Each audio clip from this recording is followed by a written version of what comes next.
The alarms wailed across Rikers Island.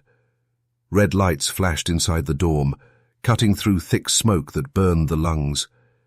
Tear gas canisters hissed on the floor, filling the air as inmates coughed, staggered, and collapsed against the bunks. Guards in black armor stormed through the chaos, shields banging, batons raised, shouting orders that were drowned by the roar of panicked voices. Fists flew, chairs were hurled, and one prisoner screamed as blood ran down his face. It was not just another fight. It was the kind of riot that made headlines, the kind of scandal that the public could not ignore. And just as the world's cameras turned toward Rikers, one guard saw something through the smoke, something so shocking it would force the city to finally admit the prison was broken. But before he could reach it, another explosion shook the dorm, and everything went dark. Now, to understand how Rikers Island reached this breaking point, we need to go back to where it all began. The story of Rikers was not new. For years, reporters had whispered about abuse, overcrowding, and violence behind its walls. But the scandals that would later shock America started with something small, something that most people outside never even heard about. Inside the dorms, life was crowded and tense. Prisoners slept in rows of metal bunks so close together that one wrong move could spark an argument. Some men made peace, trying to pass the time quietly. Others fought over food trays, over cards, even over whose turn it was to use the phone. The guards, already tired and outnumbered, often looked the other way. Some officers admitted later they were afraid. Others didn't care. But the prisoners noticed. When rules weren't enforced, chaos grew. And slowly, the balance tipped. One night, an argument over commissary snacks exploded into something much bigger.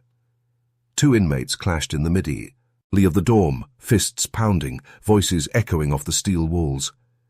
The fight didn't stay between them. Others jumped in, some to help, others just because the chance for violence was too tempting. By the time the guards rushed in, half the dorm was a battlefield.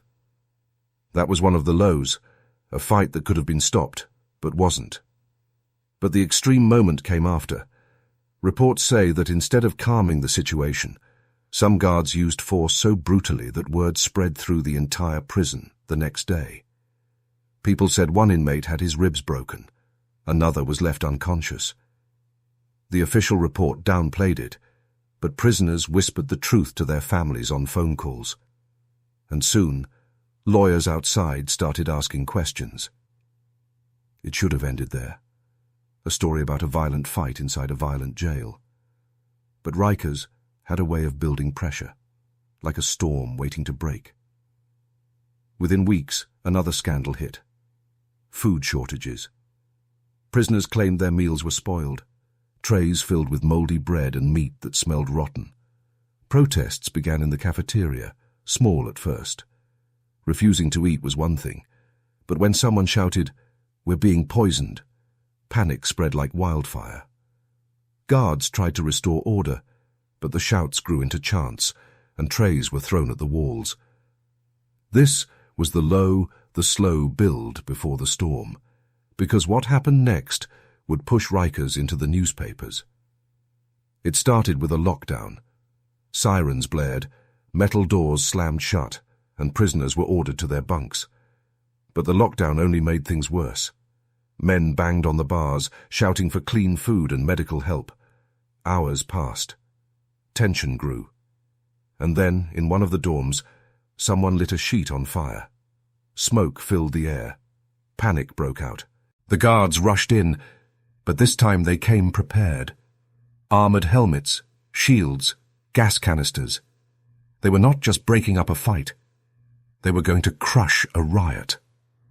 And when the tear gas filled the room, when men dropped choking to the floor, and when reporters later got hold of the images, Rikers Island was on the front page of every paper in New York.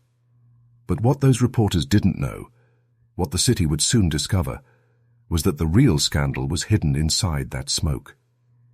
Something that would lead to reforms, investigations, and endless debates about whether Rikers should even exist. And it all began with what that one guard saw, moments before the second explosion. The second explosion shook the floor, rattling bunks and sending sparks across the concrete. Prisoners screamed, coughing and stumbling through the smoke. The guard, who had spotted something unusual, pushed forward, his shield raised, trying to reach the far corner of the dorm. Through the haze he saw it again. A man slumped against the wall, his wrists cut and bleeding. But that wasn't the shocking part. The guard swore he saw other inmates signaling for help, waving frantically, begging him not to let the man die. This was not the story the public expected. For years, Rikers had been painted as a place of violence and chaos, where prisoners hated each other and fought non-stop. But here, in the middle of the riot, men who were usually rivals had come together to protect one of their own. That moment forced the guard to pause. He called for medical backup, shouting through his mask, even as tear gas stung his eyes. And when word of that image leaked, a group of inmates shielding a bleeding man during a riot, it hit the headlines harder than the riot itself. The city had to respond. News channels ran the story on repeat. Politicians went on camera, shocked that Rikers had allowed conditions to reach this point. Families of inmates held protests outside the prison gates, holding signs that read, "Shut it down." Reporters dug deeper, uncovering files of past complaints, overcrowding, abuse, spoiled food, medical neglect. The truth was ugly, and it had been hidden for years. But inside Rikers, life went on.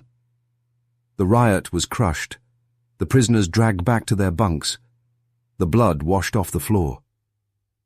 For the men living there, nothing had changed. They still woke up to freezing cells in winter, scorching heat in summer. They still waited hours for medical care that sometimes never came. And they still watched guards walk past without listening. The scandal outside felt far away, like a storm on the other side of the wall. Still, whispers spread. Some inmates dared to hope. They said maybe the news would finally force the city to fix things. Others laughed bitterly. "They've been saying that for decades," one man muttered. "Nothing changes." But this time, something did. Investigators arrived, walking through the dorms with clipboards, writing down every crack in the wall, every broken light, every bunk crammed too close. Lawyers filed lawsuits. Advocacy groups demanded reform. The pressure on the city was too strong to ignore. Officials promised changes: new training for guards, better food, more doctors, and most shocking of all, plans to shut down Rikers entirely. For a moment, it seemed like justice might finally win, but then came another blow, another extreme event that reminded everyone why Rikers was so feared. Weeks after the riot, just as reporters were leaving and politicians were congratulating themselves, a video leaked online. It showed guards beating an inmate in a hallway, slamming him against the wall while he begged for mercy. The footage was raw, undeniable, and once again, Rikers was in the headlines. The scandal doubled. Now it wasn't just about one riot.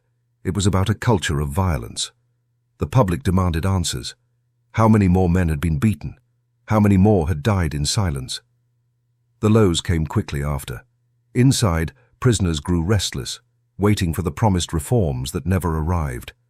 Outside, families worried for loved ones, wondering if they would ever see them safe again. The city council held hearings, long speeches filled with promises. But behind those words, the prison walls still stood, and the men inside still suffered. Yet in the middle of all this, one thing became clear. The riot and the leaked video had done what years of quiet complaints never could. They forced the entire country to look at Rikers Island. America could no longer pretend it was just another prison. It was a symbol of everything broken in the system. And so the headline was written, "Why Rikers Island Made Headlines, Scandals and Reforms Explained." The prison would not close overnight.